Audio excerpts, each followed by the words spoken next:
ഈ കഴിഞ്ഞ H4 ക്യാനിൽ open ചെയ്തിട്ട് ഇവിടെ നിന്നാണ് വീണത്.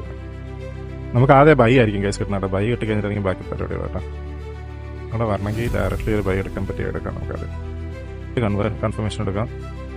ഇതിലെനിക്ക് റിസ്ക് എടുക്കുന്നതിൽ പ്രശ്നമൊന്നുമില്ല. എസിഡൻസി ഓൾറെഡി ട്രേഡ് ആയി കാണും. എസിഡൻസിയുടെ 5 മിനിറ്റിന് എൻട്രി ഓൾറെഡി ഇവിടെ ട്രേഡ് ആയി കാണും കേട്ടോ. ഓൾറെഡി കാണാൻ നിങ്ങൾക്ക് സ്വീപ്പ് ഇൻഡിസിഷൻ ഇവിടെ ഓൾറെഡി എൻട്രി കാണും. ട്രിഗർ ആയിട്ടുണ്ട്. ഇനി മുകളിലത്തെ ഹൈ എടുത്തു കഴിഞ്ഞാൽ നമുക്ക് അപ്പോൾ ബ്രേക്ക് ചെയ്യാൻ വെക്കാം. പാർസൽ വല്ലവർക്കും എടുക്കാം. ഇവിടെ മിണ്ടാതിരിക്കാം. നാളെ പരിപാടിയൊന്നും ചെയ്യാനില്ല ഇതിൽ.